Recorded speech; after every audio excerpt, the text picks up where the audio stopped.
ની સાથે મંચ ઉપર ઉપસ્થિત મારા સાથી મંત્રી શ્રી ડોક્ટર કુબેરભાઈ ડિંડોર, શ્રી વચુભાઈ ખાબર, સાંસદ તથા લોકસભા બેઠકના ઉમેદવાર શ્રી જસવંતસિંહ ભાભોર, પ્રદેશના ઉપાધ્યક્ષ તથા મધ્યઝોનના પ્રભારી શ્રી ગોરધનભાઈ ઝડપિયા, જિલ્લા પંચાયતના પ્રમુખ શ્રી કરણસિંહ ડામોર, મહીસાગર જિલ્લા પંચાયતના પ્રમુખ શ્રી બાબુભાઈ પટેલ, લોકસભાના પ્રભારી શ્રી રામસિંહભાઈ રાઠવા, પ્રદેશ મંત્રી શ્રી કૈલાસબેન પરમાર, જિલ્લાના અધ્યક્ષ શ્રી શંકરભાઈ અમલિયારા, જિલ્લાના પ્રભારી શ્રી સતીશભાઈ પટેલ, પૂર્વ નાયબ દંડક તથા ધારાસભ્ય શ્રી રમેશભાઈ કટારા, ધારાસભ્ય શ્રી શૈલેષભાઈ ભાભોર, શ્રી મહેન્દ્રભાઈ ભાભોર, શ્રી મહેશભાઈ ભુરિયા, જિલ્લાના મહામંત્રી શ્રી સ્નેહલભાઈ ધલિયા, શ્રી નરેન્દ્રભાઈ સોની, વિધાનસભાના સંયોજક શ્રી પ્રફુલભાઈ ડામોર, ચૂંટાયેલા જનપ્રતિનિધિ સંગઠનના પદાધિકારી, વિશાળ સંખ્યામાં ઉપસ્થિત સૌ નાગરિક ભાઈઓ બહેનો, પ્રેસ મીડિયાના મિત્રો, સૌને મારા નમસ્કાર. જય શ્રી રામ. જય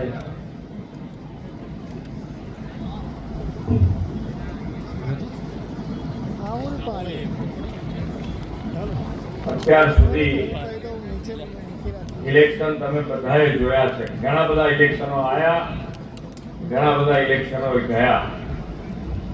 આ વખતે પહેલી વખત આખા દેશનો માહોલ એક ક્લિયર વિઝન સાથે વોટ આપવાનું બન્યો છે. આ વખતે પહેલી વખત દરેકના મગજમાં ક્લેરિટી સાથે વોટ આપવાનો છે. અને એ ક્લેરિટી છે કે માન્ય નરેન્દ્રભાઈને ત્રીજી વખત આપણે બધા વડાપ્રધાન બનાવીએ અને ભારતીય જનતા પાર્ટીના કેટલા પાર 400 પાર સાથે મને વડાપ્રધાન બનાવીએ. એકદમ ક્લેરિટી. ભારતીય જનતા પાર્ટી ઉપર તમે જે અત્યાર સુધી ભરોસો મૂક્યો અને ભરોસાનું વળતર જે છે એ વિકાસ થકી મળ્યું છે, જન જન સુધી પહોંચાડ્યું છે અને એનો ભરોસો વધતો જાય છે.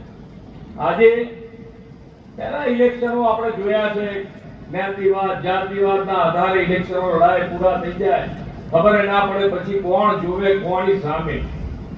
આજે પરફોર્મન્સ આધારિત રાજકારણ, જે વિકાસ આધારિત રાજનીતિ માન્ય નરેન્દ્રભાઈના આયા પછી શરૂ અને આજે વિકાસ તમારા સુધી પહોંચ્યો છે, છેક સુધી પહોંચ્યો છે. અને એટલે જ આજે આપણું અર્થતંત્ર જે છે એ અર્થતંત્ર માન્ય નરેન્દ્રભાઈના આયા પછી 10 જ વર્ષમાં 11મા સ્થાનેથી 5મા સ્થાને. અને આ વખતના ઇલેક્શનમાં ચર્ચા શેની થાય છે કે આ વખતે માન્ય નરેન્દ્રભાઈ ત્રીજી વખત બેસે અને આપણી આર્થિક તાકાત ત્રીજા સ્થાન ઉપર પહોંચે એની ચર્ચા થાય.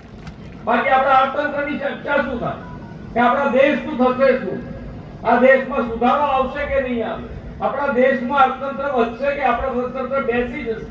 આવી ચર્ચાઓ આપણને દુનિયાના જે મોટા મોટા વિકસિત દેશો છે જેના ઉપર આપણને ગર્વ હોય એવા દેશો પણ આજે કોવિડ જેવી મહામારી પછી એમનું અર્થતંત્ર, એમની આર્થિક તાકાત ક્યાં તો એના એ નંબર ઉપર છે અથવા તો પાછી પડી. આવા સંજોગોમાં પણ માન્ય નરેન્દ્રભાઈ આપણું અર્થતંત્ર આગળ વધારતા ગયા છે. આ માન્ય નરેન્દ્રભાઈની દ્રષ્ટિ, એમની વિઝન સાથે આગળ વધવાની જે તાકાત છે એ તાકાત ઉપર આજે સૌને ભરોસો કરે છે. અને એટલે જ માન્ય આજે કોઈ તમે કોની ગેરંટી ચાલે એવી રહી છે, એક અને માત્ર એક માન્ય નરેન્દ્રભાઈની ગેરંટી ચાલે.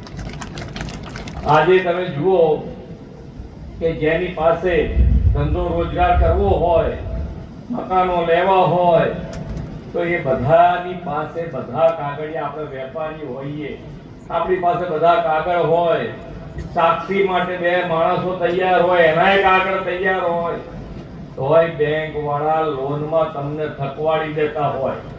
આવા સંજોગોમાં જેની પાસે કંઈ નથી, એક કાગળ નથી, છતાં પણ એને ધંધા રોજગાર માટે લોન જોઈએ છે, તો એ લોન માન્ય નરેન્દ્રભાઈએ મુદ્રા યોજના થકી 30 લાખ કરોડ રૂપિયાની લોન આ યુવાનોને અને મહિલાઓને અપાઈ છે.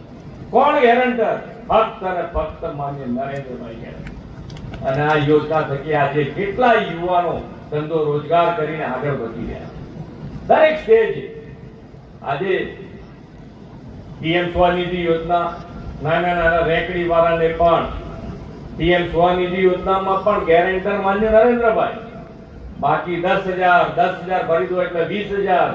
જે નાની કિટલી ચલાવે છે, ચાની રેકડી ચલાવતા હોય, શાકભાજીની રેકડી ચલાવતા હોય, આ બધા માટે આટલી સારી યોજનાઓ, એક પણ રૂપિયાની કોઈ ગેરંટી વગર માન્ય નરેન્દ્રભાઈની ગેરંટી ઉપર આ બધા પૈસા મળ્યા છે, છેક સુધી પહોંચ્યા છે.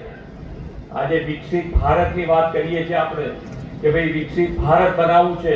આપણે 10 વર્ષનો માન્ય નરેન્દ્રભાઈ હમણાંથી બંને અમારા આગળના વક્તાઓએ કીધું છે કે જે રીતે કામો 10 વર્ષના તો થયા જ, પણ સાથે સાથે અમૃતકાળના 25 વર્ષનો પણ રોડ મેપ તૈયાર છે અને એની ઉપર આગળ વધી રહ્યા છે. ત્યારે માન્ય નરેન્દ્રભાઈએ વિકસિત ભારત માટે, વિકસિત ગુજરાત અને વિકસિત ગુજરાત માટે જેટલી સરકારી યોજનાઓ બની એ બધી યોજનાઓ ઘર ઘર સુધી પહોંચાડવા માટે માન્ય નરેન્દ્રભાઈનો ગેરંટી રથ ગામે ગામ ફરીને સરકારે પોતાના ઘરે જઈને સરકારી યોજનાઓના લાભ ઘેર બેઠા પહોંચાડે છે. ઘેર બેઠા પહોંચાડે. આ પહેલી વખત બન્યું છે. બાકી સરકારી યોજનાઓ અને સરકારી યોજનાના લાભ કેટલા જણ લઈ શકતા?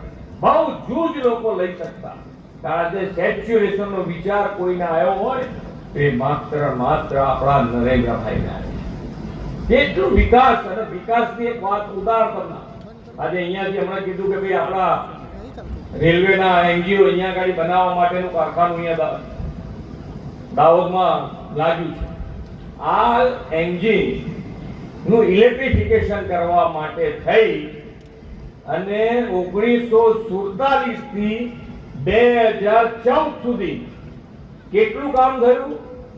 તો 20,800 કિલોમીટર. કેટલું? 20,800 કિલોમીટર. આ તમને એક પેરામીટર આપું છું કે કેટલા સ્કેલના, કેટલા મોટા કામો આ માન્ય નરેન્દ્રભાઈએ ફક્ત 10 વર્ષમાં કરી બતાવ્યા. 1947 થી 2014 સુધી જે આપણી રેલવે છે એનું ઇલેક્ટ્રિફિકેશન ફક્ત 20,800 કિલોમીટર થયું અને 2014 થી આજે 24 સુધી 38,000 કિલોમીટર કરતા વધારે થયું. 38,000 કિલોમીટર. આ રીતે આટલા સ્કેલ ઉપર બધા કામો થઈ જાય છે. પછી જમ્મુ કાશ્મીરમાં રેલવે બ્રિજ હોય, સૌથી ઊંચો, દુનિયાનો સૌથી ઊંચો રેલવે બ્રિજ, અને એની કિંમતે લગભગ 35,000 કરોડ રૂપિયાનો આ બ્રિજ બન્યું છે. આપણે દરેકે દરેક આદિવાસી પટ્ટામાં જિલ્લે જિલ્લે મેડિકલ કોલેજ અને મેડિકલ આપણે હોસ્પિટલો બનાવી છે. દરેક જિલ્લે બનાવવાના છે. કોઈ જિલ્લો બાકી નહીં રહે. આજે આદિવાસી પટ્ટામાં પણ બહેન, દીકરીઓ, દીકરાઓ બધા ડોક્ટર, એન્જિનિયર બનવાના છે. ડોક્ટર, એન્જિનિયર ઘર બેઠા, અહીંયા આગળ બેઠા એમના ત્યાં ઘર આંગણે મેડિકલ કોલેજો બની છે અને એના પરિણામે આજે છોકરાઓ આગળ વધી. સરકારની યોજના બનાવી છે. બહેનો, દીકરીઓ ભણે, વધારે ભણે, કોઈ છોડે નહીં, એના માટેની યોજના બની છે. આ વખતે અમારા શિક્ષણ મંત્રીએ આની જાહેરાત કરી દીધી છે કે દીકરીઓ ભણશે તો એને પણ 8 અને 9મા ધોરણમાં ભણશે દર મહિને 500 રૂપિયા, 10 ને 11માં ભણશે અને 750 દર મહિને, અને 12મું ધોરણ પાસ થઈ જશે એટલે ટોટલ 50,000 રૂપિયા. 50,000. નમો લક્ષ્મી યોજના અને નમો સરસ્વતી યોજના.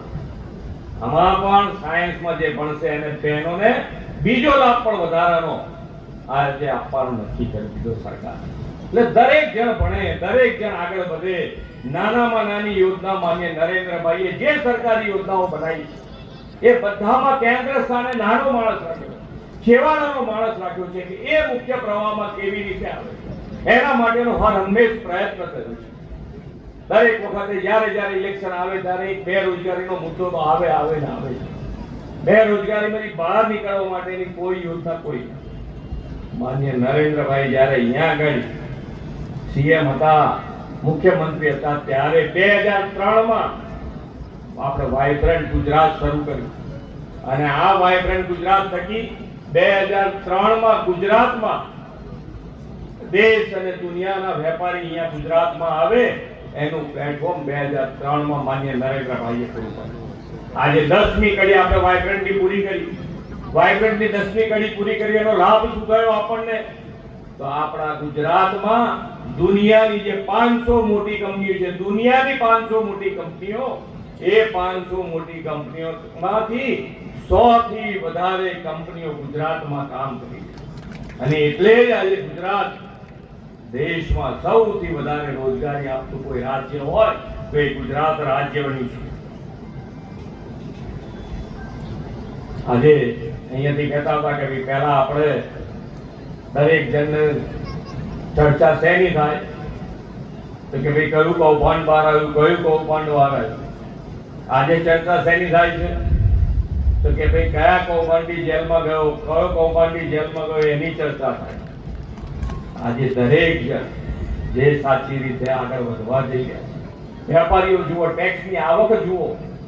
આજે ટેક્સની આવક એક જ મહિનાની ભારત દેશની એક માર્ચ મહિનામાં જ ફક્ત 1.78 લાખ કરોડ રૂપિયા ટેક્સની આવક થઈ છે.